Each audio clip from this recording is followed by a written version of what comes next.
Hi friends, ನಮಸ್ಕಾರ ಎಲ್ರಿಗೂ. ನನ್ನ ಚಾನಲ್ಗೆ ನಿಮ್ಮೆಲ್ರಿಗೂ ಪ್ರೀತಿಯ ಸ್ವಾಗತ. ನಾನು ಪೂರ್ಣಿಮಾ. ಇವತ್ತು ಒಂದು ರಾಯರ ವ್ರತದ ಬಗ್ಗೆ ಮಾಹಿತಿನ ತಿಳಿಸಿಕೊಡ್ತಾ ಇದ್ದೀನಿ.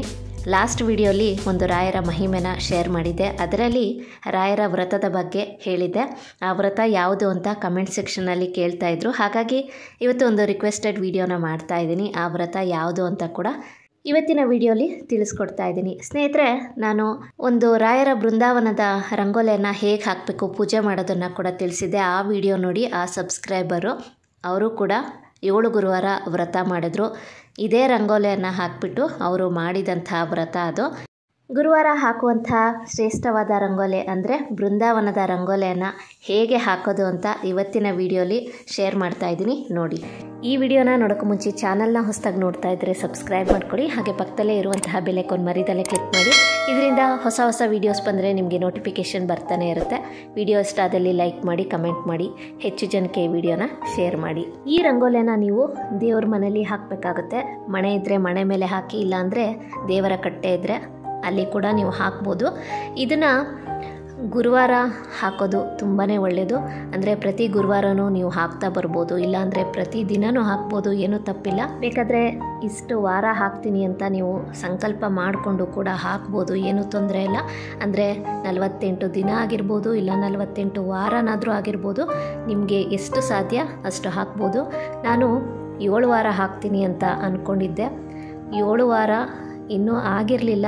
3 ವಾರಕ್ಕೇ ನಾನು ಅಂದುಕೊಂಡಂತಹ ಕೆಲಸ ಆಯಿತು. ನನಗೆ ತುಂಬಾ ಖುಷಿ ಆಯಿತು.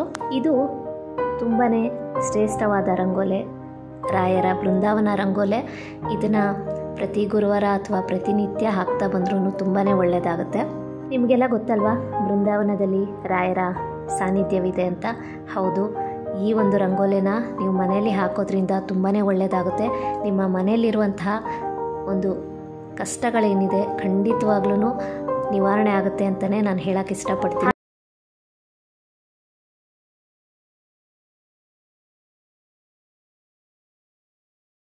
ರಂಗೋಲಿ ಹಾಕೋದು ಬಹಳ ಸುಲಭ. ಹೇಗೆ ಹಾಕೋದು ಅಂತ ನಾನು ಡೀಟೇಲಾಗಿ ತೋರಿಸಿದ್ದೀನಿ. ವಿಡಿಯೋನ ಎಂಡ್ ತನಕ ನೋಡಿ. ಹಾಗೆ ಇದನ್ನು ಹೇಗೆ ಪೂಜೆ ಮಾಡಬೇಕು ಅನ್ನೋದನ್ನು ಕೂಡ ನಾನು ಆಮೇಲೆ ನಿಮಗೆ ತಿಳಿಸಿಕೊಡ್ತೀನಿ. ಈ ವಿಡಿಯೋನ ಯಾಕೆ ನಿಮ್ಮ ಜೊತೆ ಶೇರ್ ಮಾಡ್ತಾ ಇದ್ದೀನಿ ಅಂದರೆ, ನಾನು ಬೃಂದಾವನ ರಂಗೋಲಿನ 7 ಗುರುವಾರ ಹಾಕಿದೆ. ನಾನು 7 ಗುರುವಾರ ರಂಗೋಲಿ ಹಾಕಿ ಪೂಜೆ ಮಾಡ್ತೀನಿ ಅಂತ ಅಂದ್ಕೊಂಡಿದ್ದೆ. 3 ವಾರಕ್ಕೇ ನನ್ನ ಕೆಲಸ ಆಯಿತು. ಹಾಗೆ ಇನ್ನೊಂದು ಹೇಳಬೇಕು ಅಂದರೆ, ನಾವು ನಿರೀಕ್ಷೆ ಮಾಡಲಾರದಂತಹ ಕೆಲಸಗಳು ಕೂಡ ಆಗಿದೆ. ಅಂದರೆ ಅಸಾಧ್ಯವಾದದ್ದು ಕೂಡ ಸಾಧ್ಯವಾಗುತ್ತೆ. ಅಷ್ಟು ಶಕ್ತಿ ಇದೆ ಈ ಬೃಂದಾವನ ರಂಗೋಲಿಗೆ. ಯಾವುದೇ ಒಂದು ಪೂಜೆ ಆಗಲಿ, ವ್ರತ ಆಗಲಿ, ಒಂದು ಶ್ರದ್ಧೆ, ಭಕ್ತಿ, ನಂಬಿಕೆ ಇಟ್ಟು ಮಾಡಬೇಕಾಗುತ್ತೆ. ನೀವು ಅಷ್ಟೇ ಒಂದು ನಂಬಿಕೆ ಇಟ್ಟು ಪೂಜೆ ಮಾಡಿ, ಖಂಡಿತ ಒಳ್ಳೆಯದಾಗುತ್ತೆ. ಈ ಒಂದು ರಂಗೋಲಿನ ಹಾಕಿ ನೀವು ಪೂಜೆ ಮಾಡೋಕ್ಕೆ ಶುರು ಮಾಡಿ, ನೋಡಿ ನಿಮ್ಮ ಮನೇಲಿ ಎಂತಹ ಬದಲಾವಣೆಗಳು ಆಗುತ್ತೆ ಅಂತ. ನಾನು ಅಷ್ಟೇ ಈ ರಂಗೋಲಿನ ಹಾಕುವಾಗ ಮನೇಲಿ ತುಂಬಾ ಒಳ್ಳೆಯದಾಗ್ತಾ ಬಂತು. ನನಗೂ ತುಂಬ ಖುಷಿ ಆಯಿತು.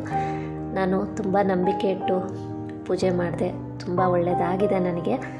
ಪ್ರತಿದಿನ ಹಾಕೋಕ್ಕಾಗಲ್ಲ ಅನ್ನೋರು ನಿಮಗೆ ಎಷ್ಟು ವಾರ ಸಾಧ್ಯ ಆಗುತ್ತೋ ಅಷ್ಟು ವಾರ ಹಾಕಿ. 48 ದಿನನಾದರೂ ಹಾಕಿ, ಇಲ್ಲ 48 ವಾರನಾದರೂ ಹಾಕಿ. ನಿಮ್ಗೆ ಎಷ್ಟು ಸಾಧ್ಯ ಆಗುತ್ತೋ ಅಷ್ಟು ಈ ರಂಗೋಲಿನ ಹಾಕಿ. ನಿಮ್ಮ ಇಷ್ಟಾರ್ಥ ನೆರವೇರಿದ್ರೆ ನೀವು ಈ ರಂಗೋಲಿನ ಹಾಕೋದು ಬಿಡ್ಬೋದು. ಇಲ್ಲಾಂದರೆ ಇಷ್ಟಾರ್ಥ ಸಿದ್ಧಿ ಆಗಲಿಲ್ಲ ಅಂದರೆ ಮತ್ತೆ ಕೂಡ ನೀವು ಈ ರಂಗೋಲಿನ ಹಾಕ್ತಾ ಹೋಗ್ಬೋದು.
ರಾಯರ ಬೃಂದಾವನದ ರಂಗೋಲಿಯನ್ನು ಹೇಗೆ ಹಾಕಬೇಕು ಅಂತ ತೋರಿಸ್ಕೊಡ್ತಾ ಇದ್ದೀನಿ. ತುಂಬ ಸರಳವಾಗಿ ಹಾಕ್ಬೋದು ಸ್ನೇಹಿತರೆ.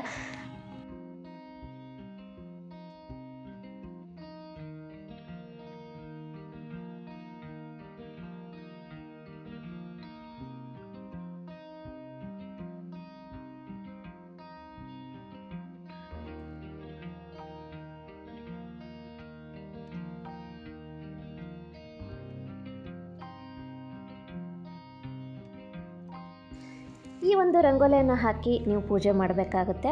ರಾಯರಿಗೆ ಅತ್ಯಂತ ಪ್ರಿಯವಾದಂತಹ ಹೂವನ್ನು ಹಾಕಬೇಕು.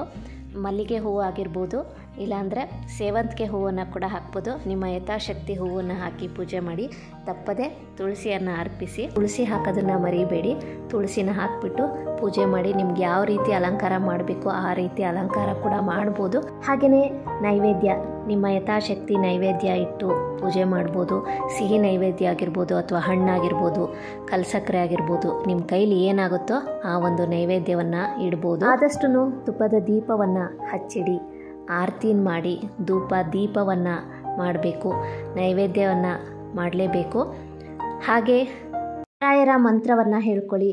ಅಷ್ಟಾಕ್ಷರ ಮಂತ್ರವನ್ನು 108 ಬಾರಿ ಪಠನೆ ಮಾಡಿ. ತುಂಬಾ ಒಳ್ಳೆಯದು. ರಾಯರ ಮಂತ್ರ ಎಷ್ಟು ಬರುತ್ತೆ ಅಷ್ಟನ್ನು ಹೇಳ್ಕೊಳ್ಳಿ.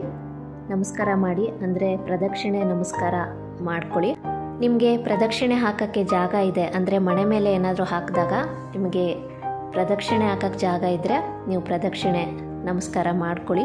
ಇಲ್ಲಾಂದರೆ ಹಾಗೇ ಪ್ರದಕ್ಷಿಣೆ ಹಾಕ್ಬಿಟ್ಟು ನಮಸ್ಕಾರ ಮಾಡ್ಕೊಳ್ಳಿ. ತುಂಬಾ ಒಳ್ಳೆಯದು. ಹಾಗೆ ಒಂದು ಮಾತು ಹೇಳೋಕ್ಕೆ ಇಷ್ಟಪಡ್ತೀನಿ. ದೇವರಿಗೆ ಹಾಕಿರುವಂತಹ ರಂಗೋಲಿನ ಪರ್ಕೆಯಿಂದ ಗುಡ್ಸಕ್ಕೆ ಹೋಗಬಾರ್ದು. ಬಟ್ಟೆ ಸಹಾಯದಿಂದ ಈ ಒಂದು ರಂಗೋಲಿನ ತೆಗಿಬೇಕು. ಹಾಗೆ ಈ ಒಂದು ರಂಗೋಲಿ ಏನು ತೆಗ್ದಿರ್ತೀವಿ ಅದನ್ನು ಕವರಲ್ಲಿ ನೀವು ಸ್ಟಾಕ್ ಮಾಡಿ ಇಟ್ಕೊಂಡು ನೀವೆಲ್ಲಾದರೂ ನದಿ ತೀರದ ಹತ್ರ ಹೋದಾಗ ಅಲ್ಲಿ ಬಿಟ್ಬಿಡಬೇಕು. ಇಲ್ಲಾಂದರೆ ಯಾರೋ ತುಳಿದಾಡದಲ್ಲೇ ಇರುವಂತಹ ಜಾಗದಲ್ಲಿ ಅದನ್ನು ಹಾಕಬೇಕು. ಎಲ್ಲಂದ್ರೆ ಅಲ್ಲಿ ಬಿಸಾಕಕ್ಕೆ ಹೋಗ್ಬೇಡಿ. ಯಾಕೆಂದರೆ ದೇವರಿಗೆ ಹಾಕಿರುವಂತಹ ರಂಗೋಲಿ ಅಲ್ವಾ, ಅದಕ್ಕೋಸ್ಕರ. ನೋಡಿದ್ರಿ ಅಲ್ವಾ ರಾಯರ ಬೃಂದಾವನ ರಂಗೋಲಿನ ಯಾವ ರೀತಿ ಹಾಕ್ಬೋದು ಅಂತ. ಇದನ್ನು ಪ್ರತಿನಿತ್ಯ ಕೂಡ ಹಾಕ್ಬೋದು. ಇಲ್ಲಾಂದರೆ ಈ ಒಂದು ಬೃಂದಾವನದ ರಂಗೋಲಿಯನ್ನು 7 ಗುರುವಾರ ಹಾಕ್ತೀನಿ ಅಂತ ಸಂಕಲ್ಪ ಮಾಡಿಕೊಂಡು ನೀವು ಹಾಕ್ಬೋದು. ಅಂದರೆ ವ್ರತದ ಥರ ಕೂಡ ನೀವು ಮಾಡ್ಬೋದು. ಪ್ರತಿ ಗುರುವಾರ ರಾಯರಿಗೆ ಪೂಜೆ ಮಾಡ್ತೀರಲ್ಲ, ಅದರ ಜೊತೆಗೆ ಈ ಒಂದು ಬೃಂದಾವನದ ರಂಗೋಲಿಯನ್ನು ಹಾಕಿ ಪೂಜೆ ಮಾಡಿ ತುಪ್ಪದ ದೀಪವನ್ನು ಹಚ್ಚಿಟ್ಟು ಪೂಜೆ ಮಾಡಿದ್ರೆ ತುಂಬಾ ಒಳ್ಳೆಯದಾಗುತ್ತೆ. ಈ ಒಂದು ಬೃಂದಾವನದ ರಂಗೋಲಿ ಯಾಕೆ ಶ್ರೇಷ್ಠ ಅಂದರೆ ಬೃಂದಾವನದಲ್ಲಿ ರಾಯರ ಸನ್ನಿಧಾನ ಇದೆ ಅಲ್ವಾ. ಹಾಗೆಯೇ ಮನೆಯಲ್ಲಿ ಬೃಂದಾವನದ ರಂಗೋಲಿಯನ್ನು ಹಾಕಿದ್ರೆ ಸಾಕ್ಷಾತ್ ರಾಯರು ನಮ್ಮ ಮನೆಯಲ್ಲಿ ಬಂದು ನೆಲೆಸಿದ ಹಾಗೆ ಅಂತಲೇ ಹೇಳ್ಬೋದು. ನಮ್ಮ ಕಷ್ಟಗಳನ್ನೆಲ್ಲ ಶೀಘ್ರವಾಗಿ ಪರಿಹಾರ ಮಾಡ್ತಾರೆ ರಾಯರು. ಹಾಗಾಗಿ ಶ್ರದ್ಧೆ ಭಕ್ತಿಯಿಂದ ಈ ಒಂದು ರಾಯರ ಬೃಂದಾವನದ ರಂಗೋಲಿಯನ್ನು ಗುರುವಾರ ಹಾಕ್ತಾ ಬನ್ನಿ. ನಿಜವಾಗ್ಲೂ ಬದಲಾವಣೆಗಳನ್ನು ನೀವೇ ನೋಡ್ತೀರಾ ಅಂತಲೇ ಹೇಳ್ತೀರಿ. ಒಂದು ಶ್ರದ್ಧೆ ಭಕ್ತಿಯಿಂದ ಈ ಒಂದು ರಂಗೋಲಿಯನ್ನು ಹಾಕಿ ಪೂಜೆ ಮಾಡಿ. ಖಂಡಿತವಾಗ್ಲೂ ಒಳ್ಳೆಯದಾಗುತ್ತೆ. ಸ್ನೇಹಿತರೆ, ಇನ್ನೊಂದು ವ್ರತದ ಬಗ್ಗೆ ಹೇಳಬೇಕು ಅಂದರೆ 7 ಗುರುವಾರ ಮಾಡುವಂಥ ರಾಯರ ವ್ರತ, ಅದು ಅಷ್ಟೇ ತುಂಬ ಶ್ರೇಷ್ಠವಾದದ್ದು. ನಾನು ಕೂಡ ಮಾಡಿದ್ದೀನಿ. ನನಗೆ 3 ವಾರದಲ್ಲೇ ಅದು ಕೂಡ ಅನುಗ್ರಹ ಸಿಕ್ಕಿತ್ತು. ಆ ಒಂದು ವಿಡಿಯೋ ಲಿಂಕನ್ನು ಕೂಡ ನಾನು ಡಿಸ್ಕ್ರಿಪ್ಷನ್ ಬಾಕ್ಸಲ್ಲಿ ಕೊಡ್ತೀನಿ. ವಿಡಿಯೋನ ನೋಡಿ ನೀವು ಕೂಡ ಆ ವ್ರತದ ಆಚರಣೆಯನ್ನು ಮಾಡ್ಬೋದು. ಸ್ನೇಹಿತರೆ, ಇವತ್ತು ಸರಳವಾಗಿ ಬೃಂದಾವನದ ರಂಗೋಲಿ ಹೇಗೆ ಹಾಕ್ಬೋದು ಅಂತ ತೋರಿಸ್ಕೊಟ್ಟಿದ್ದೀನಿ. ನೀವು ಬೇಕಾದ್ರೆ ಇಷ್ಟು ವಾರ ಮಾಡ್ತೀನಿ ಅಂತ ಸಂಕಲ್ಪ ಮಾಡಿಕೊಂಡು ಪ್ರತಿ ಗುರುವಾರ ಮಾಡಿ. ಖಂಡಿತ ನಿಮ್ಮ ಕಷ್ಟಗಳೆಲ್ಲ ನಿವಾರಣೆ ಆಗುತ್ತೆ. ಹಾಗೆ ಇನ್ನೊಂದು ಮಾತು ಹೇಳಬೇಕು ಅಂದರೆ ಕೆಲವರಿಗೆ ವ್ರತ ಮಾಡುವಾಗಲೇ ಅನುಗ್ರಹ ಅನ್ನೋದು ಖಂಡಿತವಾಗ್ಲೂ ಸಿಕ್ಬಿಡುತ್ತೆ. ಇನ್ನು ಕೆಲವರಿಗೆ ಸ್ವಲ್ಪ ತಡ ಆಗ್ಬೋದು. ತಡ ಆದ್ರೂ ನೀವು ಯಾವುದೇ ಕಾರಣಕ್ಕೂ ನಂಬಿಕೆ ಕಳ್ಕೊಬೇಡಿ. ರಾಯರು ಎಂದಿಗೂ ಕೈ ಬಿಡೋದಿಲ್ಲ. ತಾಳ್ಮೆಯಿಂದ ಇರಿ. ಖಂಡಿತವಾಗ್ಲೂ ಅನುಗ್ರಹ ಆಗೇ ಆಗುತ್ತೆ. ರಾಯರಲ್ಲಿ ನಂಬಿಕೆ ಇಟ್ಕೊಳ್ಳಿ. ಖಂಡಿತ ನಿಮಗೆ ಆಶೀರ್ವಾದ ಸಿಕ್ಕೇ ಸಿಗುತ್ತೆ. ಸ್ನೇಹಿತರೆ, ಇವತ್ತಿನ ವಿಡಿಯೋ ಕೂಡ ನಿಮ್ಗೆ ಇಷ್ಟ ಆಗಿದೆ ಅಂತ ಭಾವಿಸ್ತೀನಿ. ರಾಯರ ಅನುಗ್ರಹ ಸದಾ ಎಲ್ಲರ ಮೇಲೂ ಇರಲಿ. ಇನ್ನಷ್ಟು ಒಳ್ಳೊಳ್ಳೆ ಮಾಹಿತಿಗಳಿಗಾಗಿ ಚಾನಲ್ನ ಸಬ್ಸ್ಕ್ರೈಬ್ ಮಾಡಿ. ವಿಡಿಯೋ ಇಷ್ಟ ಆದಲ್ಲಿ ಲೈಕ್ ಮಾಡಿ, ಕಮೆಂಟ್ ಮಾಡಿ, ಹೆಚ್ಚು ಜನಕ್ಕೆ ವಿಡಿಯೋನ ಶೇರ್ ಮಾಡಿ. Thank you for watching.